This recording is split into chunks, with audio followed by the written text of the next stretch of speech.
क्या सचमुच में माता लक्ष्मी उस घर को छोड़ देती है जहाँ पति पत्नी का विश्वास टूट जाता है? क्या एक गलती से पूरे परिवार का भाग्य बदल सकती है? और जब भगवान विष्णु स्वयं धर्म का मार्ग दिखाते हैं, तब क्या टूटा हुआ परिवार फिर से जुड़ सकता है? आज की यह आध्यात्मिक कथा आपके जीवन की सोच को बदल सकती है, इसलिए इस कहानी को अंत तक अवश्य ही सुनिए। बहुत समय पहले आनंदपुर नाम का एक शांत और सुंदर गांव था। चारों ओर हरे भरे खेत, आम और पीपल के वृक्ष, सुबह मंदिर की घंटियों की मधुर ध्वनि और शाम को दीपक की पंक्तियां पूरे गांव को दिव्य बना देती थी। गांव के बीचों बीच भगवान विष्णु और माता लक्ष्मी का एक प्राचीन मंदिर था। गांव के लोग मानते थे कि जो भी सच्चे मन से वहां प्रार्थना करता है, उसके जीवन में सही मार्ग अवश्य ही खुलता है। उसी गांव में एक परिवार रहता था। पति का नाम हरिदास था, पत्नी का नाम सावित्री और उनके 2 बच्चे थे।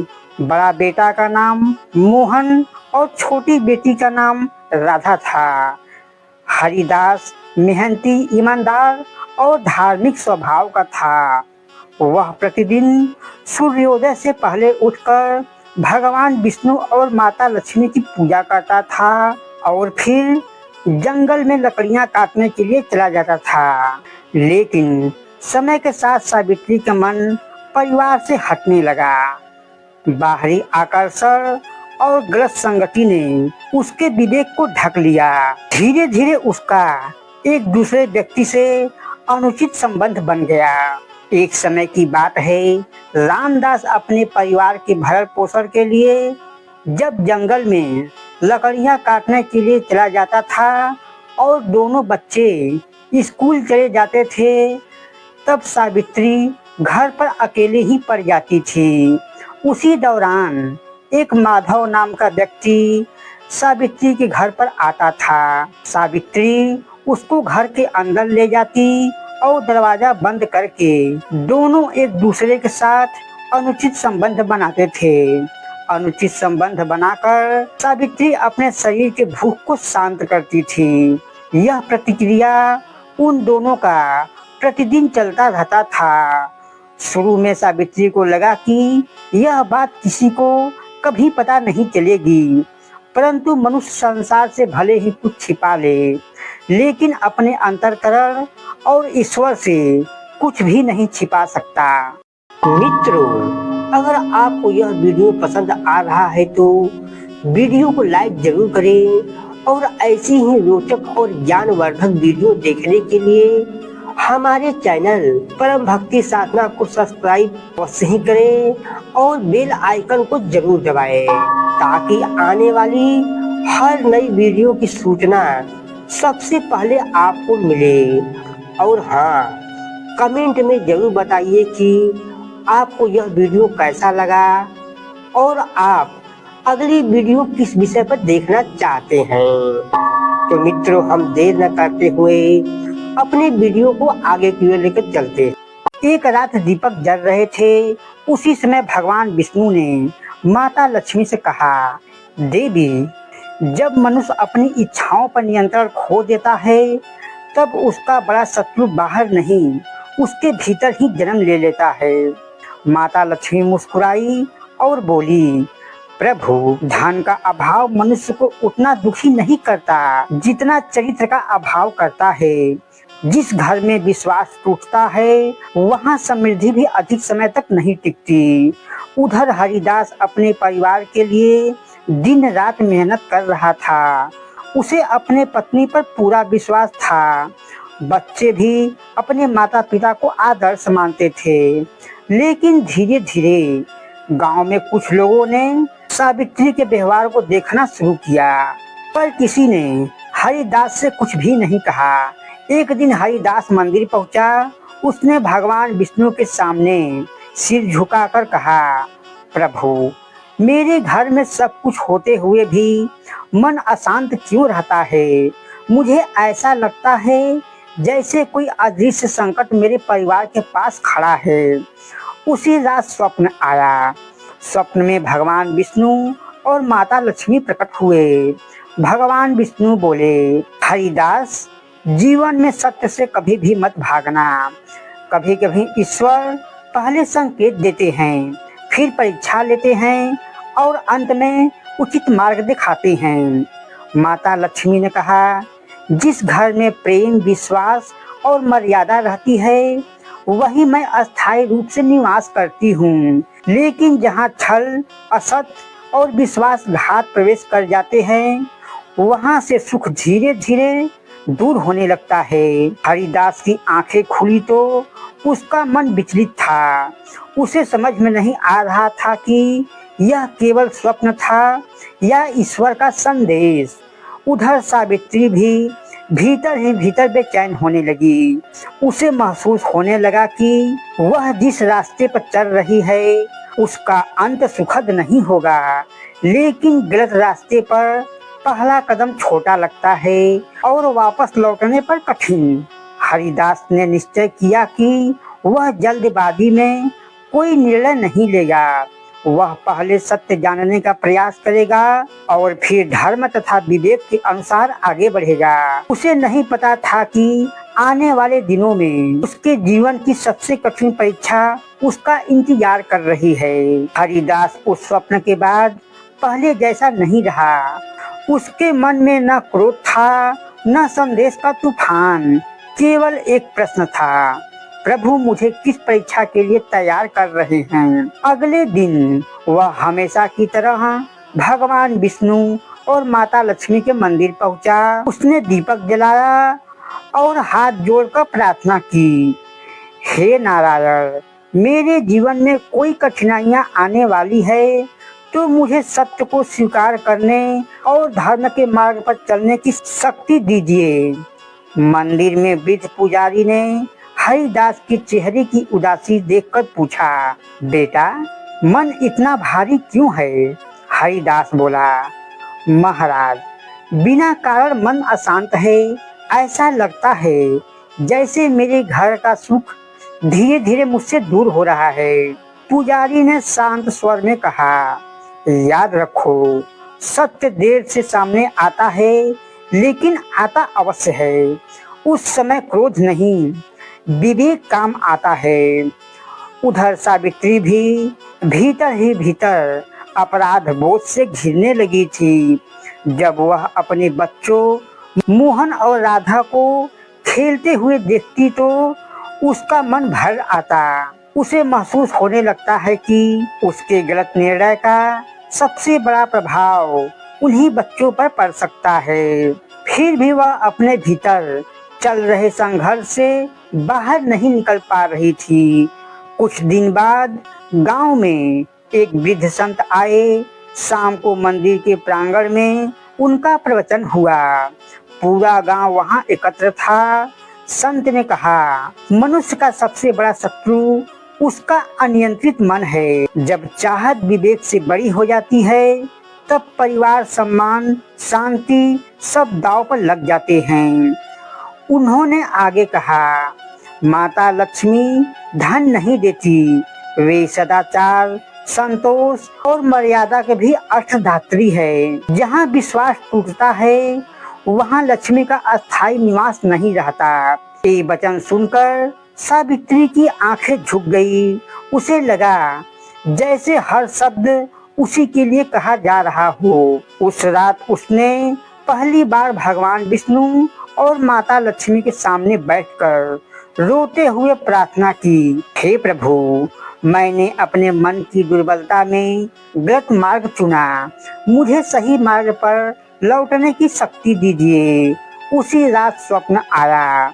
स्वप्न में उसने देखा कि एक विशाल कमल पर माता लक्ष्मी विराजमान है और उसके पास भगवान विष्णु शेषनाग की शैया पर विराजमान है।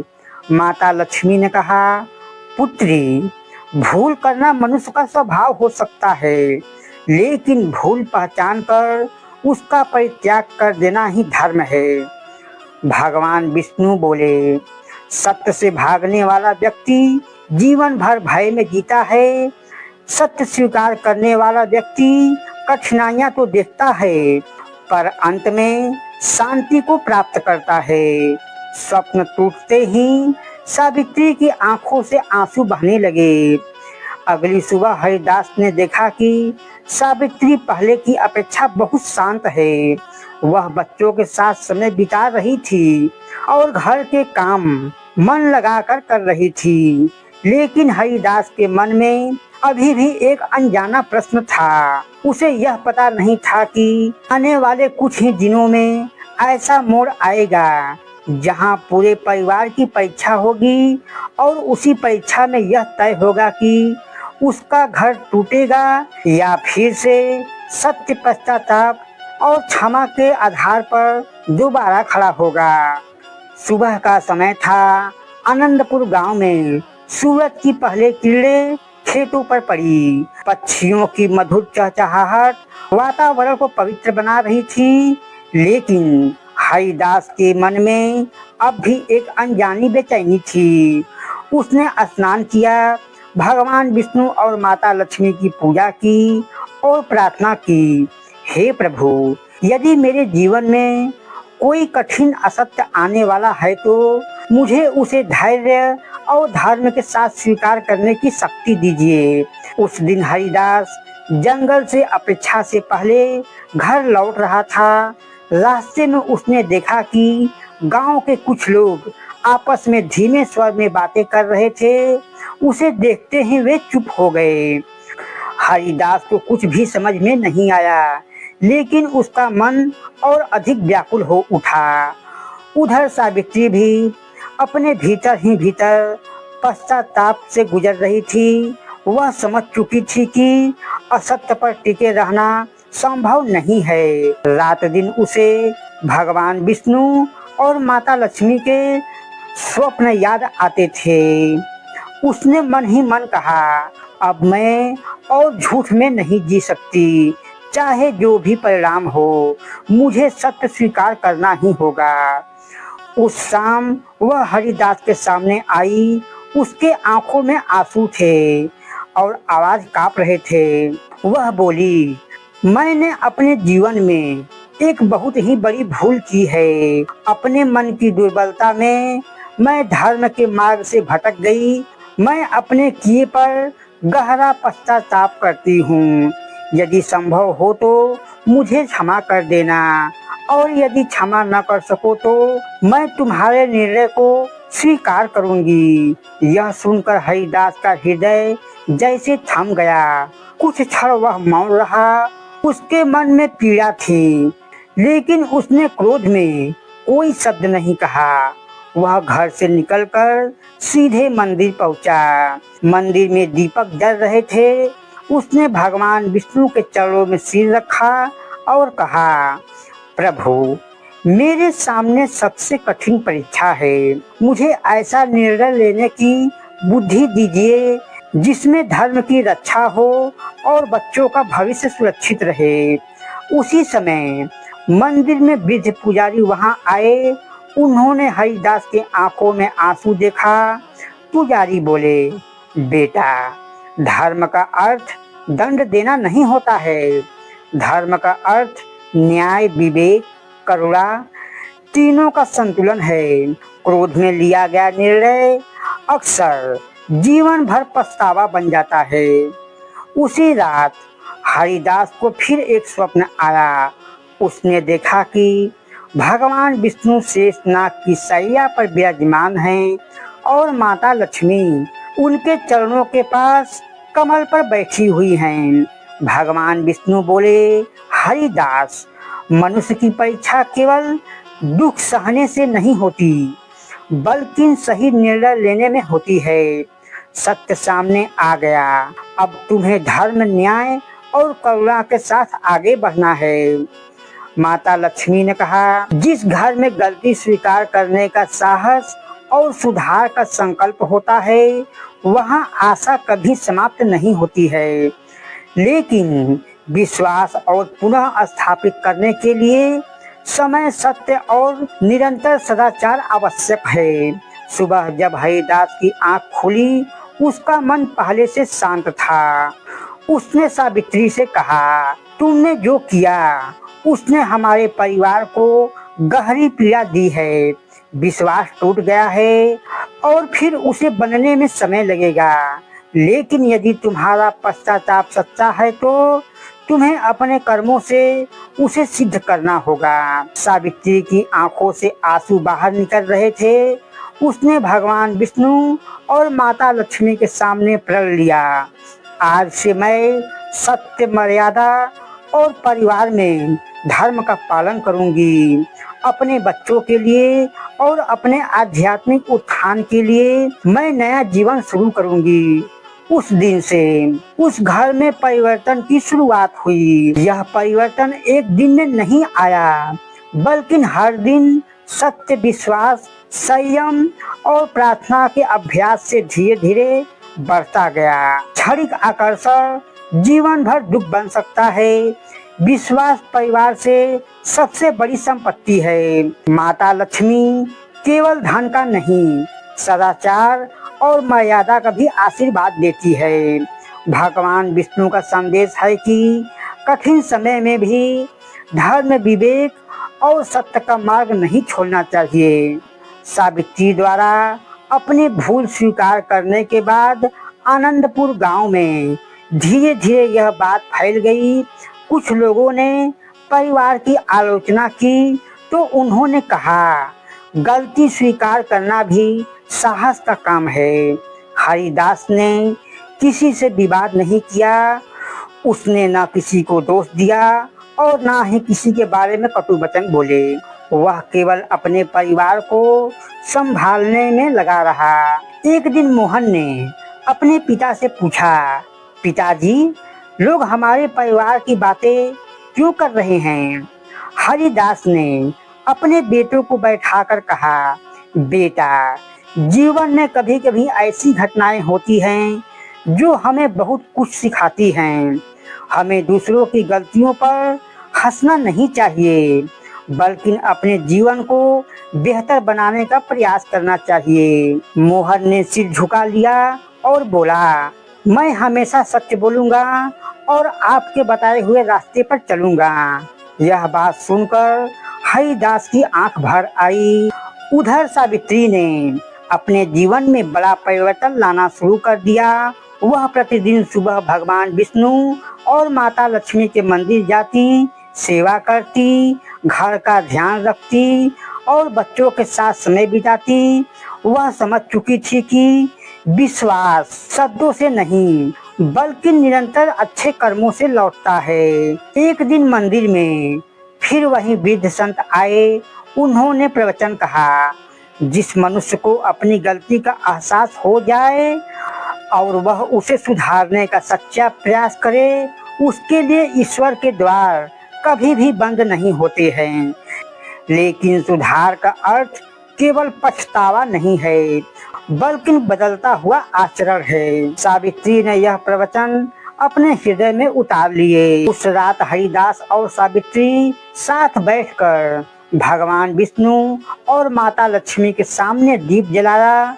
दोनों ने मिलकर प्रार्थना की, हे प्रभु, हमारे घर से अहंकार, छल और असत्य को दूर कीजिए। हमारे परिवार में फिर से प्रेम, विश्वास और धर्म की स्थापना कीजिए।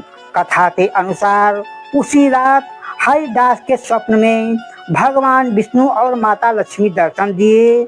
भगवान विष्णु बोले, मनुष्य से भूल हो सकती है, परंतु जो सत्य को स्वीकार करके धर्म के मार्ग पर लौट आता है, उसके लिए नई शुरुआत संभव है। माता लक्ष्मी मुस्कुराई और कहा, जहाँ पति पत्नी एक दूसरे का सम्मान करते हैं, बच्चों को अच्छे संस्कार देते हैं और सत्य का पालन करते हैं, वही मेरा अस्थायी निवास होता है। सुबह जब दोनों की आंखें खुली तो उनके मन में एक नया संकल्प था। उन्होंने तय किया कि अब उनका घर केवल सुखी नहीं, बल्कि सत्य, विश्वास, सेवा और भक्ति का घर बनेगा। धीरे धीरे गांव के लोगों ने भी उनके व्यवहार में परिवर्तन देखा। जो लोग पहले आलोचना करते थे वे भी कहने लगे, सच्चा परिवर्तन वही है जो जीवन में दिखाई दे। समय बीतता गया, मोहन और राधा बड़े होकर संस्कारी और ईमानदार बने। हरिदास और सावित्री ने उन्हें यही शिक्षा दी थी, कभी असत्य का सहारा मत लेना। क्षणिक आकर्षण के लिए अपने परिवार और चरित्र को संकट में मत डालना। भगवान विष्णु पर विश्वास रखो और माता लक्ष्मी का सम्मान सदाचार से करो। धन से पहले चरित्र कमाओ, और चरित्र रहेगा तो लक्ष्मी भी टिकेगी। इस कथा का आध्यात्मिक संदेश क्या है, आइए देखते हैं मित्रों। विश्वास किसी भी परिवार की सबसे बड़ी पूंजी है। गलती छिपाने से दुख बढ़ता है, स्वीकार करने से सुधार का मार्ग खुलता है। माता लक्ष्मी केवल धन की नहीं, सदाचार और संतोष, पारिवारिक सौहार्द की भी देवी है। भगवान विष्णु का संदेश है कि धर्म, सत्य और करुणा का मार्ग अंत में मनुष्य को शांति प्रदान करता है। तो मित्रों, आपको यह कथा कैसी लगी? कृपया करके दोस्तों अपने मन के विचारों को कमेंट बॉक्स में अवश्य ही लिखिएगा। और मित्रों, आपने यदि कहीं चैनल को लाइक नहीं किया है तो इसे एक लाइक कर दें, क्योंकि आपका एक लाइक हमें ऐसी ही आध्यात्मिक कहानियाँ बनाने के लिए प्रोत्साहित करती हैं। यदि मित्रों आप यदि कहीं चैनल पर नए हो तो इस चैनल को सब्सक्राइब कर लें, और ऐसी ही आध्यात्मिक भरी कहानियों को सुनने के लिए चैनल को सब्सक्राइब करके बेल आइकन को अवश्य ही दबाएं। तो मित्रों, हम अब आपसे आज्ञा लेते हैं, फिर मिलेंगे आपसे अगले वीडियो में। तब तक के लिए धन्यवाद।